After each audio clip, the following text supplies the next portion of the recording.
बुलाना चाहूंगा एक और सीआईएसएफ के जवान यहाँ बैठे हैं जो भारत देश की सेवा में अपना अहम रोल निभाएंगे। मैं उनका हृदय से स्वागत, अभिनंदन और बधाई भी देता हूं और इसी के साथ मैं आमंत्रण करता हूं mister Rajneesh Kumar son of Sanjay Singh, स्वागत करें इन बच्चों का। और मिस्टर रजनीश कुमार आइए अपने शब्दों से अपनी जीवन की जो संघर्ष की कहानी है उसे बच्चों को बताइए और जिससे बच्चे आपकी भी कहानी से प्रेरणा लेकर आगे बढ़ने का संकल्प लें। Thank you.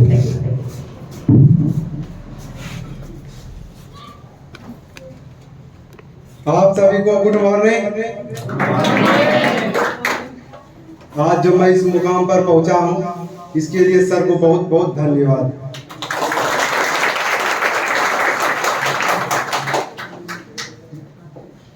मैं आप लोगों को बता रहा हूं कि मैं पहले इस कोचिंग संस्थान के बारे में नहीं जानता था।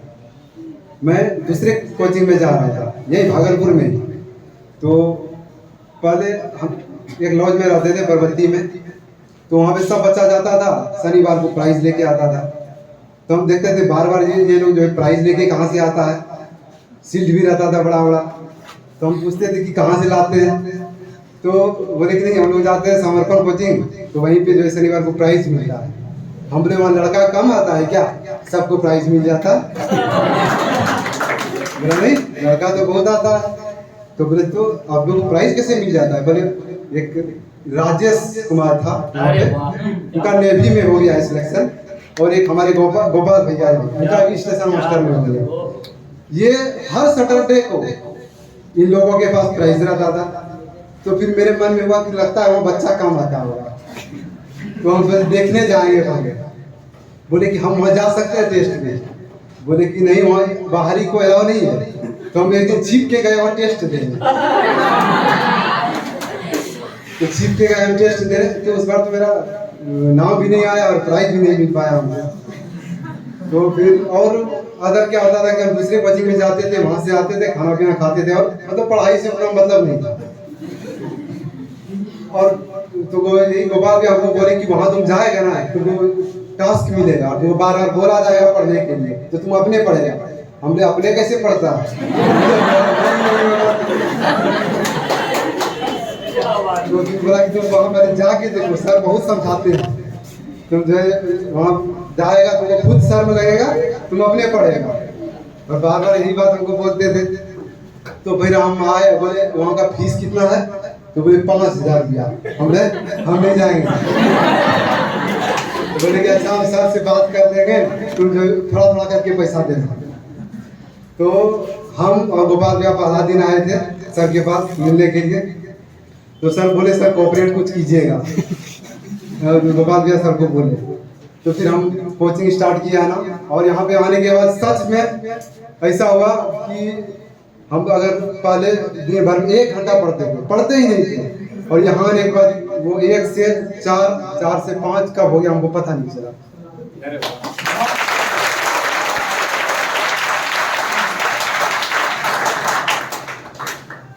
और फिर मेरे भी मन में हुआ कि सब जो प्राइज ले रहा है, मेरे लॉज में 2 स्टूडेंट आ रहा है, दोनों को प्राइज मिल रहा है। बोला कि देखो तीनों हम लोग साथ में जाते हैं, 2 को प्राइज लेके आते हैं, तुम प्राइज लेके नहीं आता है, तो लॉज का बेइज्जती हो गया। इसलिए तुमको भी प्राइज लाना है। तो उसमें तो हम स्टार्टिंग किए थे, हम बोले कि मैथ में तो हम जानते नहीं है कुछ, तो हम प्राइज कैसे लेंगे? बोला ठीक है तुम जीके में प्राइज लो, मैथ में नहीं ले सकता है। तो हम लोग पढ़ना स्टार्ट किए जीके। उसमें क्या होता था, जैसे टारगेट मिलता था, हाँ लूसेंट का इतना से इतना पेज पढ़ के आना है, तो फिर हम लोग पढ़ते थे। और मतलब वो भी मेरा आदत नहीं था पढ़ने का, तो 2-4 दिन ऐसे पार हो जाता था। जब बता देता था आ गया गुरुवार, तब बता देता था नहीं शनिवार को टेस्ट है। तो फिर गोपाल भैया पूछते थे हमको कि तुम्हारा तैयारी हो गया? हम बोले नहीं। बोला तो कब तैयारी करेगा, शनिवार को टेस्ट देने जाएगा कि नहीं? बोलते हाँ करेंगे। तो फिर हम लोग लगते थे तैयारी में। और फिर जब लास्ट आ जाता था, शुक्रवार रात हो जाता था, उस दिन भी तैयारी नहीं होता था। तब ये लोग प्लान बनाए कि अगर चलो नहीं पढ़ा तो शुक्रवार को रात भर पढ़ दो और शनिवार को जाके टेस्ट दे लेंगे, फिर आके सो जाएंगे। तो यही होता था, एक रूम में ये अपने रूम में, हम अपने रूम में पढ़ते पढ़ते पढ़ते जब 1 बज गया 2 बज गया तो फिर हम लोग एक बार मिल के थोड़ा सा एक बॉक्स रखे थे, गाना बजा लिए, डांस कर लिया और फिर मिलते थे। और फिर जब सुबह हो जाता था स्नान करते थे, जाते थे, टेस्ट देते थे, वहां से आते थे, उसके बाद फिर सो जाते थे। क्यों? मेरा तो काम, ये लोग पढ़ते थे कंटिन्यू, पर मेरा तो आदत नहीं था। इसी तरह करते करते करते और फिर जो है पिछले बार मेरा 2018 में एसएससी जीडी आया था, उस बार में मेरा रिजल्ट हुआ था, दौड़ भी हो गया था, मेडिकल भी हो गया था, लेकिन उस बार मेरा कट ऑफ से 0.025 नंबर कम रह गया था,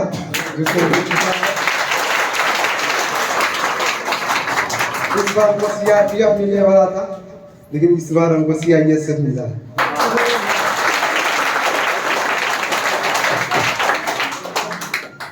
और मुझे इतनी परेशानी का सामना करना पड़ा 3 साल के अंदर।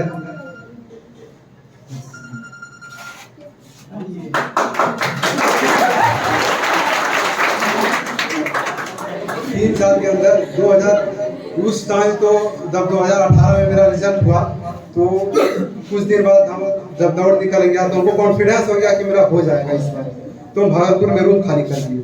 और पैसे की भी बहुत दिक्कत थी, मेन प्रॉब्लम ये था, पैसे की बहुत ज़्यादा दिक्कत थी। तो फिर हम यहाँ पे छोड़ दिए और फिर जब मेरिट आया लगभग 2021 में आया मेरिट, उसका हुआ था 2019 में सब कुछ। उस बीच में हम पढ़े ही नहीं, हमको खुशी था, उस खुशी से नहीं पढ़ेगा तो मेरा नौकरी हो गया, अब पढ़ना क्या।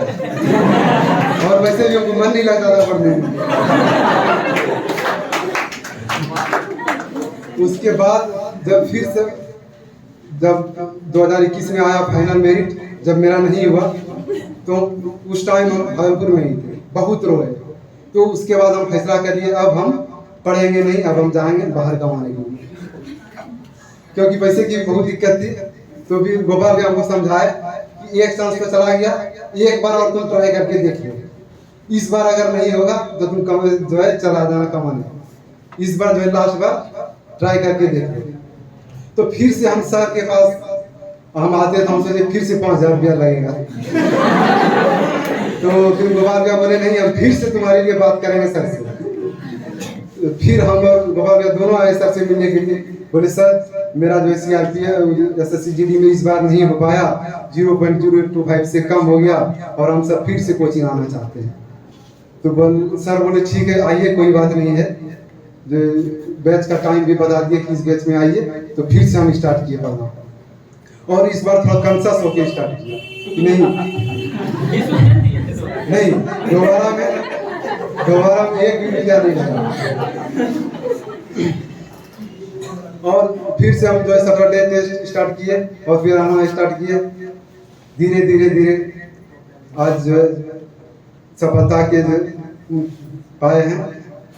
और इस बीच में जो है फिर से जो है पैसे की तो प्रॉब्लम थी, इस बीच में जो है मैं यहाँ पे कुछ काम भी करता था। मेरे मामा एक हैं डेकोरेशन करवाते हैं, मैं उनके यहाँ जाके डेकोरेशन का काम करता था। जो डेकोरेशन होता है ना, स्टेज मंडप, वो सब मैं बनाता था।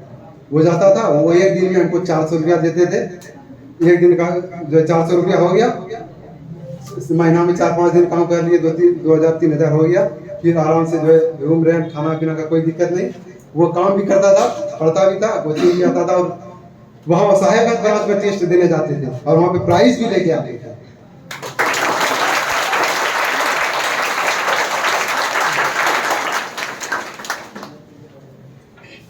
और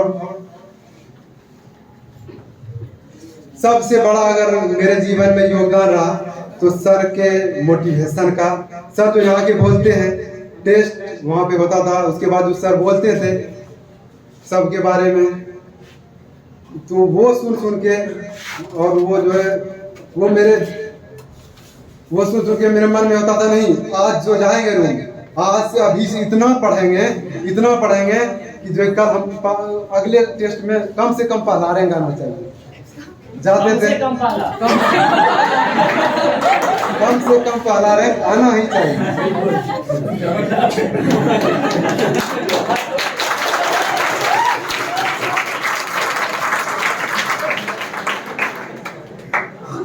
तो इसलिए जो है सर का बहुत बहुत धन्यवाद करना चाहते हैं, जिनकी वजह से आज हम सफलता प्राप्त कर लिए हैं।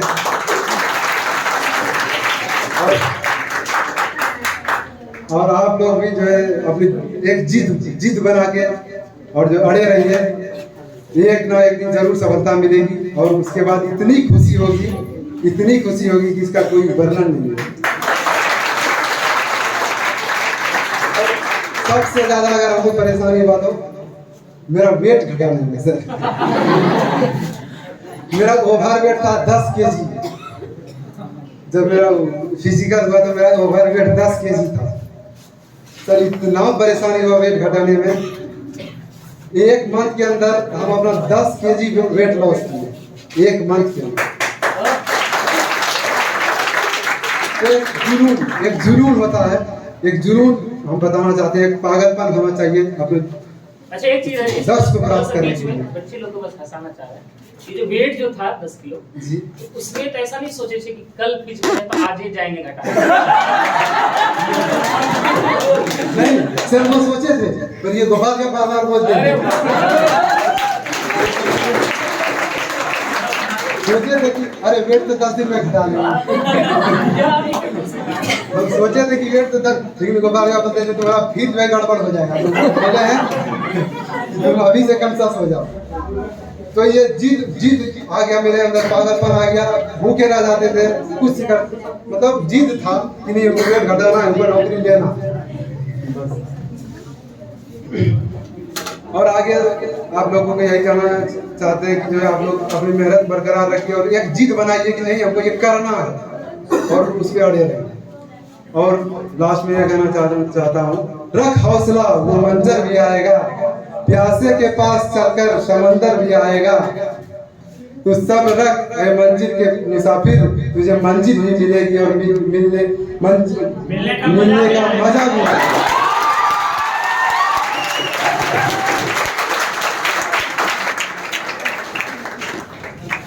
क्या बात है यार, इसका बात ऐसा लग रहा था जैसे कि मतलब सुनते ही आराम से सुना रहे, और ऐसा लग रहा था पीछे वाला बच्चा कहीं सो न जाए। इतना सुकून और इतनी अच्छी बात सुना रहे है ना, एकदम मजा आ रहा था। आप लोग को नहीं मजा आ रहा था? रजनीश कुमार बहुत बहुत धन्यवाद, बहुत बहुत। और देखो सबसे बड़ी बात क्या थी ना, रजनीश अपनी जो भी कहानी बताया उसमें बड़ा ही मतलब क्या कहा जाए, मतलब ऑनेस्टी थी, ईमानदारी थी, और बड़ा ही भोलापन है ना। कोई लोग अपनी खामियां को जब सफल हो जाते थे, हम लोग स्मार्ट खान थे, क्या बात कर रहे हैं। मेरे में ऐसा जुनून था कि किसी को देखते थे एकदम ऐसी कुछ भी बात नहीं, इन्होंने एकदम हकीकत की कहानी बताया, सब चीज बयान किया कि कैसे हम पढ़ने की कोशिश की, पढ़ते 1 घंटा भी नहीं थे। तो देखो इसलिए कहते हैं ना, अच्छी बात बताओ, मेरी बात याद है किसी को, हम कहते हैं ना कि कम से कम एक दोस्त हमेशा रखना, याद है किसी को? देख आज दोस्त की परिभाषा क्या है, दोस्त किस काम के होते हैं, तुम लोग कौन सा दोस्ती करता है, ऐसा दोस्त बनाओ है ना जो इस लायक बना दे, मतलब क्या बताएं, जो चाहो वो मिल जाए। और रजनीश के पास तो हम बोल ही नहीं पा रहे, इतना हम भी क्या कहा, खो गए, सच खो रजनीश के बातों में खो गए।